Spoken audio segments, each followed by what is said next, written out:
자, 허리가 아픈데 걷기 운동이 좋다. 이런 얘기 한 번쯤 다 들어보셨죠? 그래서 통증을 이겨보겠다고 오늘도 하루 1만 보씩 혹은 그 이상을 열심히 걷고 계실 거예요. 하지만 걷고 나서 증상이 좋아지는 게 아니라 오히려 통증이 심해지고 저린 경험 한 번쯤 해보지 않으셨나요? 만약 그렇다면 여러분은 지금 허리 건강에 도움이 되는 운동을 하고 있는 게 아니라 허리를 망치는 걷기를 하고 계신 거예요. 이건 저의 개인적인 생각이 아닙니다. 세계 최고의 권위를 가진 의학학술지인 더 란세트의 최근 연구가 이를 증명하고 있습니다. 자, 허리 통증의 재발을 막는 핵심은 무작정 많이 걷는 것이 아니라 바로 이것을 지키는 데 있습니다. 오늘 영상에서는 허리 통증 재발률을 획기적으로 낮출 수 있는 점진적인 걷기 프로그램에 대해서 설명해 드리도록 하겠습니다. 딱 10분만 집중해서 영상 시청해 주시면 여러분의 평생 허리 건강이 바뀔 수 있습니다. 앞서 말씀드린 연구는 호주에서 700여 명을 대상으로 3년간 시행되었습니다. 결과는 놀라웠죠. 맞춤형 걷기 프로그램을 시행한 그룹은 그렇지 않은 그룹보다 허리 통증 재발률이 28%나 낮았고 병원을 찾을 정도로 심한 허리 통증이 재발할 확률은 무려 43%나 감소했습니다. 이 프로그램의 목표는 단순합니다. 운동을 시작하고 나서 6개월이 되었을 때 일주일에 5회, 최소 1회당 30에서 40분 정도 걷는 습관을 만드는 것입니다. 하지만 여기에는 아주 세밀하고 과학적인 원칙이 숨어 있습니다.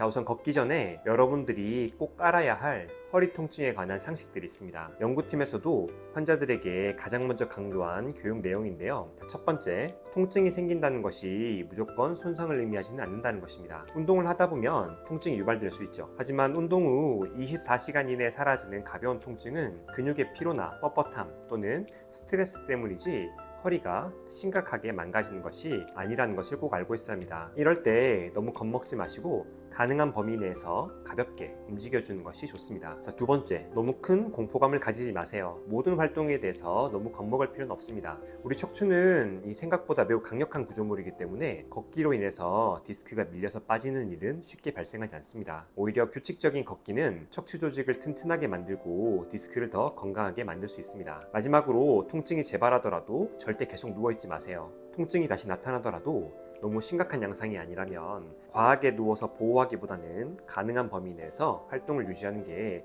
훨씬 빠른 회복을 도울 수 있습니다. 이처럼 운동 중 생기는 가벼운 신호에 너무 당황하지 마세요. 이 원칙들만 머릿속에 잘 넣어두었다면 여러분은 이미 안전하게 운동할 준비가 끝난 겁니다. 자, 이제 나에게 딱 맞는 맞춤형 걷기 운동을 어떻게 하는지 논문에서 입증된 구체적인 방법을 한번 이야기해 볼 텐데요. 앞으로도 이런 관리법을 놓치지 않고 계속 받아보고 싶다면 미리 구독과 알람 설정 부탁드립니다.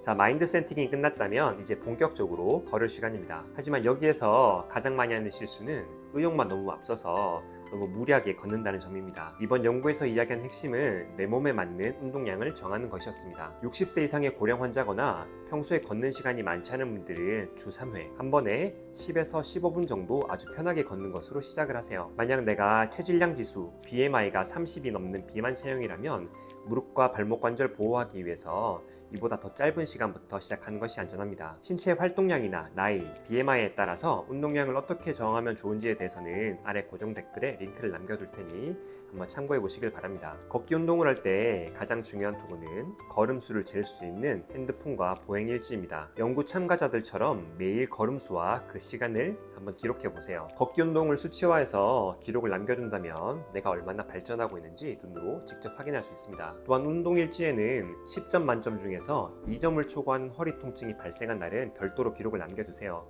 2점 이하의 가벼운 통증은 괜찮지만 2점을 넘어서는 통증, 24시간이 지나도 지속되는 통증이 있다면 운동 강도를 꼭 낮춰야 합니다.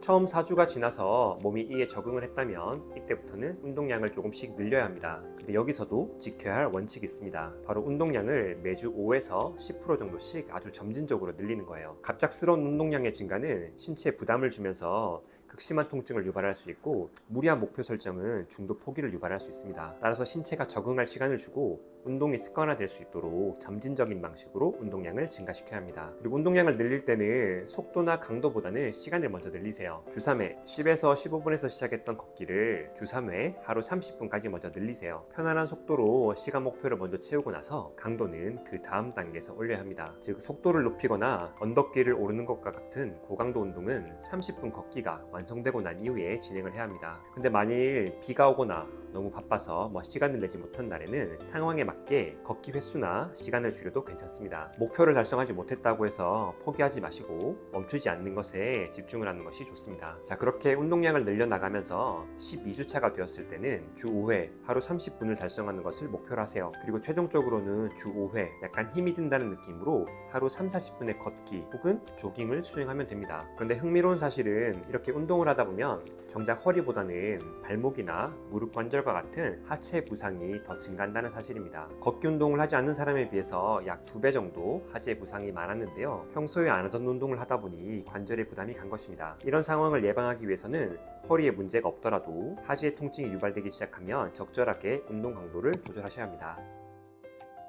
허리 통증은 충분히 극복할 수 있는 증상입니다. 오늘 알려드린 걷기 운동의 핵심인 점진적인 증가만 잘 기억하세요. 너무 과한 운동은 오히려 내 몸에 해가 될 수 있습니다. 이렇게 6개월 정도 꾸준히 걷기를 수행하다 보면 여러분의 허리는 놀라울 정도로 건강해져 있을 거예요. 이어진 영상에서는 허리 통증 환자가 일상에서 꼭 신경 써야 할 부분에 대해서 한번 정리해서 다뤄보도록 하겠습니다.